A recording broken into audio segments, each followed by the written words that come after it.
Blade'in size instruction videosunu paylaşacağız.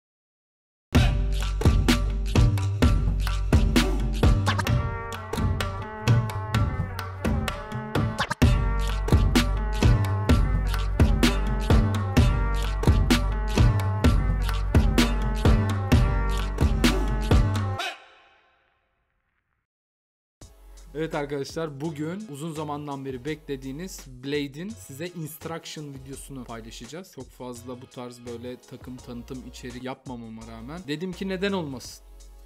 Farklı bir ambiyansta bir takım tanıtımı neden yapmayalım? Bugün sizlere Blade'i anlatacağız, tanıtacağız. Rusya'nın kapıları açıldı az önce. Rusya'nın son dönemde çok hareketli olan markalarından bir tanesi. Blade bugün konuğumuz. Özellikle kutuyu açmadan önce bu takımı neden aldığımla alakalı size ufak bir bilgi vereyim. Uzun zamandır incelediğim birçok markadan bir tanesiydi Blade. Fakat çok fazla ayrıntıya sahip olduğu için, çok estetik olduğu için bu takımı almayı tercih ettim. İçim olarak zaten daha öncesinden biliyorum, daha tok çekimi olan bir takım. Görünüş, gösteriş, estetik olarak çok başarılı bir takım.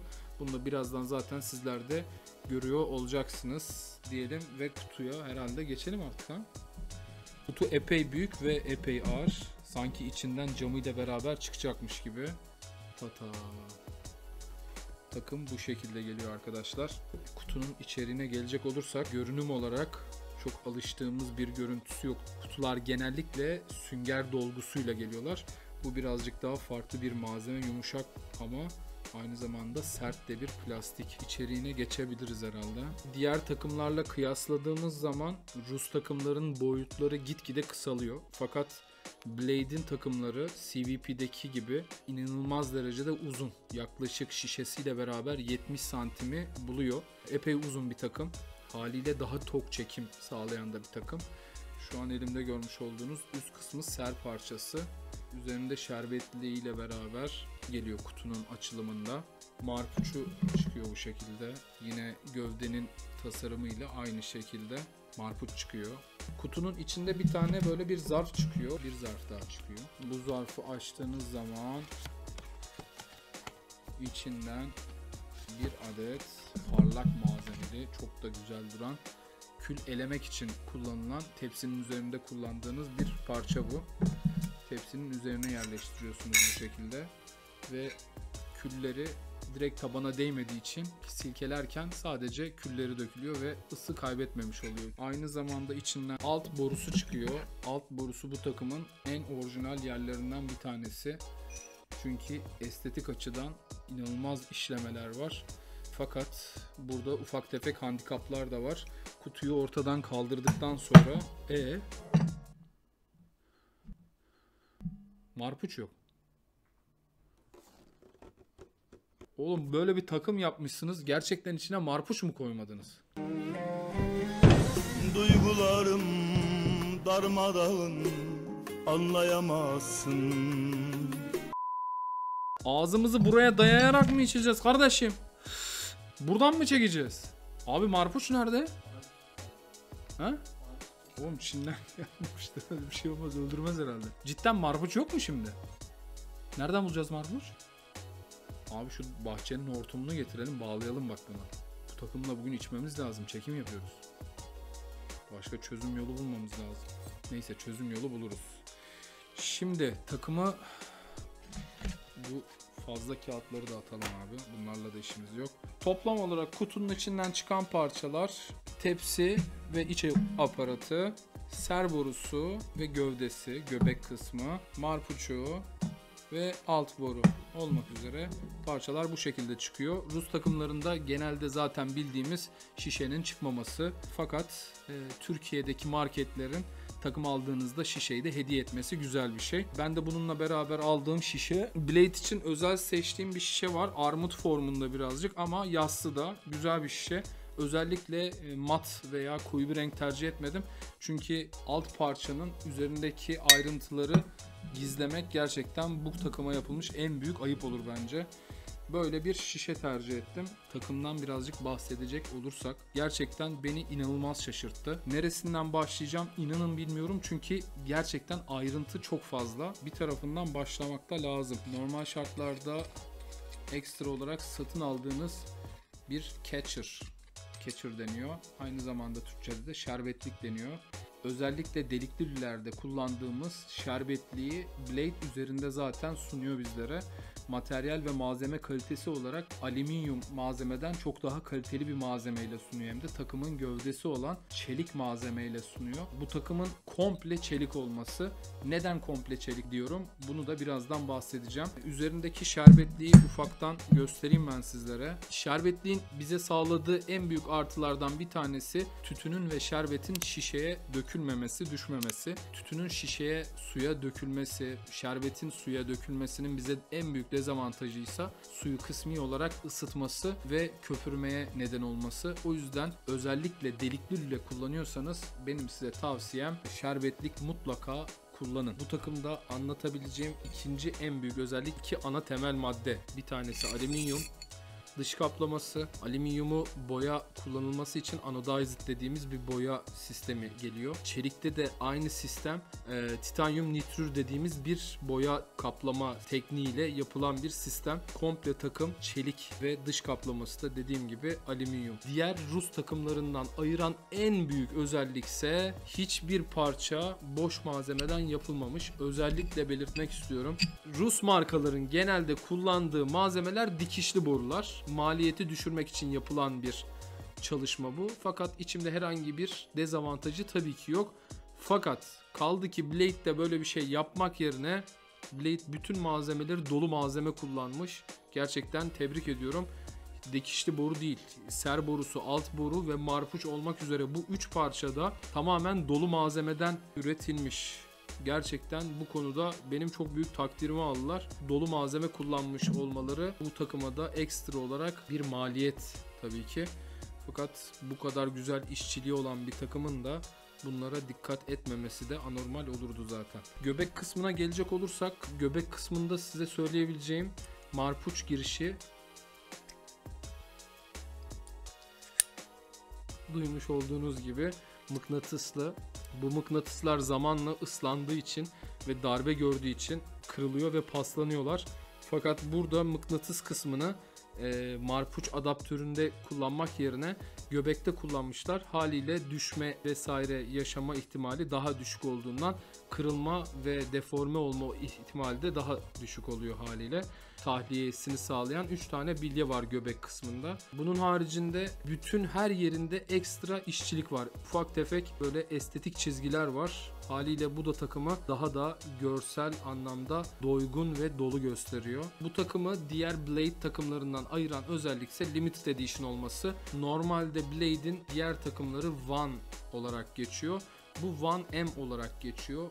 Bu da Limited Edition olduğunun göstergesi olan LE yazısı. Bence daha güzel çalışılabilirdi. Limited Edition olduğu daha net bir şekilde belli edilebilirdi. Fakat yani devede kulak. Yani bu bir şey değil yani. Bu o kadar bunun üzerine konuşulacak bir şey değil. Bence çok başarılı bir takım yapmışlar. Eminim rakipleri olan Hoop'lar, Medpeer'lar, Alfa'lar, Mama'ylar bu takımı gördüklerinde vay anasını satayım adamlar ne takım yapmış demişlerdir. Çünkü gerçekten benim de elime aldığım zaman çok etkilendiğim bir takım. Difüzöründen bahsetmedik bu arada. Alt borudan bahsedecek olursak alt boruda da yine aynı şekilde dolu malzeme kullanılmış. Bu difüzörün olduğu kısımdaki desenler gerçekten takıma apayrı bir estetik katıyor, apayrı bir hava katıyor. Niş olarak değerlendirebiliriz. Difüzör kısmını çalıştırmak için vidalı bir alt boru yapmışlar. Vidayı çevirdikçe difüzör ortaya çıkmaya başlıyor. Ama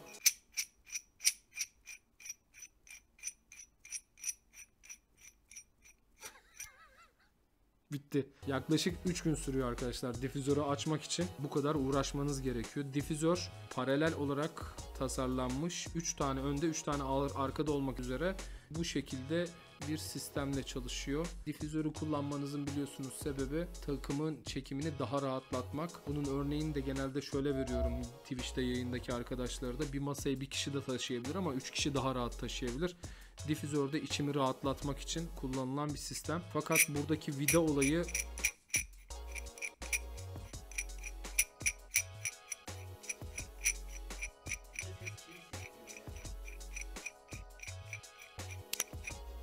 hala çeviriyorum ha. Difüzör. Vidalar konusunda şunu söyleyebilirim. Vidaları çevirirken gerçekten o dişlilerin birbirine sürttüğünü hissediyorsunuz. Sadece bu beni böyle biraz irilti etti. Yani vida kısımlarıyla alakalı ufak tefek sıkıntılarım oldu. Yoksa malzeme kalitesine bir şey söyleyemem ama dişleri bence çok daha iyi çalışılabilirdi. Bu kadar güzel bir takıma daha güzel bir diş sistemi çalışılabilirdi. Genelde bu tarz üretimlerde çapaklanma, çapak kalma olayı fabrikasyondan dolayı vardır. Genelde takımları yıkadıktan sonra bu durumun düzeleceğini söylerler. Ben pek düzeleceğini zannetmiyorum çünkü başka arkadaşlarımda da takımı deneme şansım olmuştu. Bu vidalarla alakalı sıkıntılar yaşamıştık.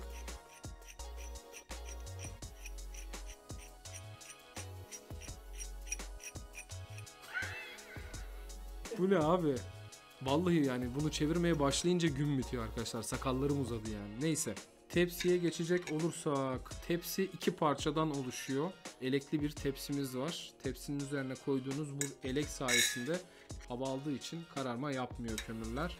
Aynı zamanda silkebiliyorsunuz. Küller altta kalıyor. Küller altta kaldığı için de herhangi ortaya bir pislik de çıkmamış oluyor. Bu tepsinin en büyük ve en beğendiğim özelliklerinden bir tanesi, Mamay Custom'da da bu aynı şekildeydi. Onda şerbetlik yoktu ama tepsiyi direkt ser borusunun üstüne takıyordunuz.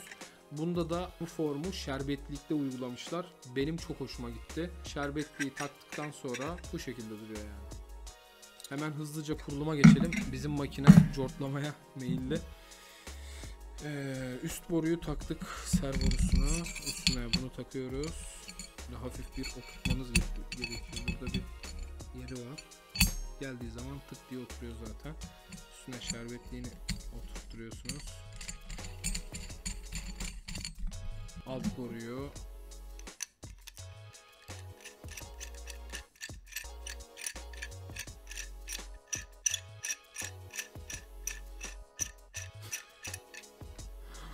vallahi dişler bitirdi bizi bitirdi. Bu dişli muhabbeti gerçekten bizi zorladı.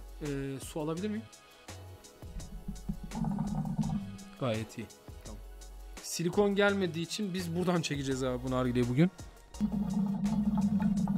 Neyse biz Marpuç'u ararken Mr. EDS yardımımıza koştu. Sağ olsun Gökhan'ın Marpuç'unu aldık da kendimize taktık.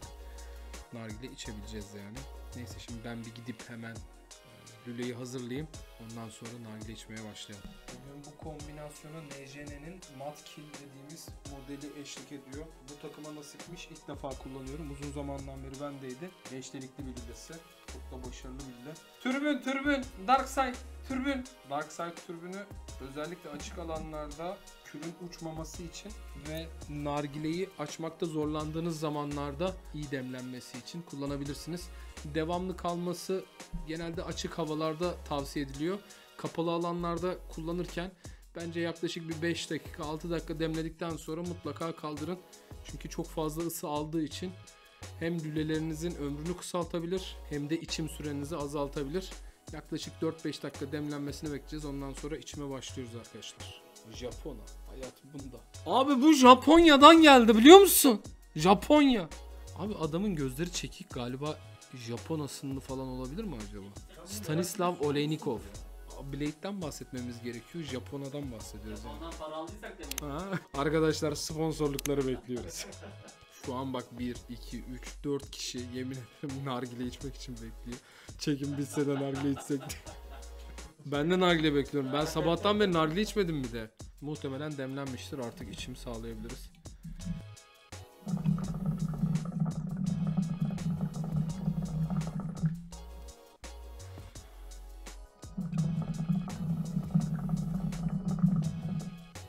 Kapat. Takımın içim formunu daha önce dediğim gibi denemiştim. Bir fikrim vardı. Ama size anlatmak için şöyle ufaktan bir detay vereyim.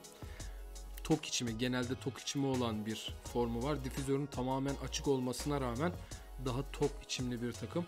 Ama ne içtiğinizi hissedebiliyorsunuz. Fevkalade bir çekimi var.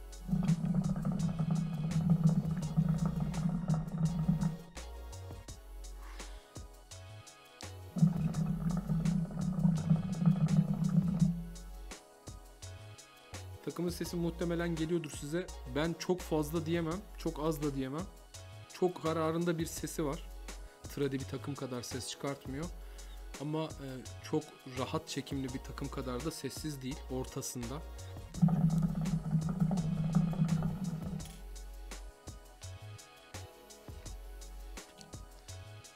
Tahliyede ortadaki 3 tane bilyelik delikten yukarıya doğru serin, aşağıdan yukarıya doğru tahliye yapmanıza yardımcı oluyor. Ama takımın içimi gerçekten çok keyifli. Burada ekstra olarak size gösterebileceğim difüzörü bir de kapatıp aradaki çekim farkını gösterebilirim. Evet. Difüzörü kapattıktan sonra tabii ki çekim daha da sertleşecektir. Ve daha gürültülü bir çekim olacaktır. Bunu tabii bu şekilde kullanırken belki birazcık suyunu daha aşağıda kullanabilirsiniz.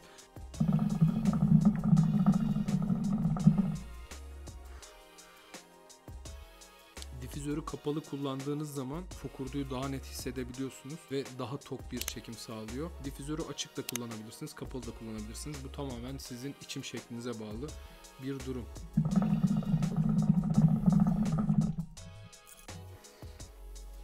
Dezavantajlarından bahsedecek olursak, ilk başta söyleyebileceğim bütün ekipman tamamen çelik, fakat marpuçun üst kısmı ve iç kısmında çelik kullanılmamış, alüminyum kullanılmış. Bu da uzun vadede yıpranmalara sebebiyet verebilir. Verir demiyorum, verebilme ihtimali var tabii ki. Onun haricinde bahsettiğim vidalar konusunda birazcık daha yumuşak olabilirdi. O geçişler, o sürtünmeyi birazcık daha yumuşak hale getirebilirlerdi. Bu kadar para verip kutunun içinden bir soft touch çıkmaması gerçekten üzücü. Evet, Rus takımlarında cam çıkmamasına alıştık. Fakat böyle bir takımda camı hadi geçtim ama içinden bir tane soft touch çıkmasını arzu ederdim. Valla Blade'i alana kadar belirli ön yargılarım vardı. Genelde orta segment takım üretiyorlardı diye biliyordum. Özellikle 1M modelini aldıktan sonra bu algıyı kesinlikle yıktı diyebilirim. Çünkü materyalin gerçekten doluluğu ve gerçekten elinizde kaliteli bir malzemenin hissiyatını çok net olarak sizlere veriyor. Tavsiye ederim. İnternetten araştırabilirsiniz. Satan marketler var, ulaşabilirsiniz. Ben de koleksiyonuma böyle bir ürün kattığım için çok mutluyum. Genel manada takımdan bu şekilde söz edebiliriz. Sizler de bu tarz videoların devamını gelmesini istiyorsanız lütfen yorumlarda belirtin ve merak ettiğiniz takımlar varsa bunları da yorumlara yazarsanız bir dahaki videoda sizin istediğiniz takımı deneyimlemiş olalım. Umarım sizler için de faydalı bir içerik olmuştur ve bundan sonraki videolara da birazcık ışık tutacaktır. Çok yakında yeni takımlarla beraber aynı konsepte devam edeceğiz. Şimdiden hepinize afiyet olsun. Unutmayın arkadaşlar, nargile hepimizin.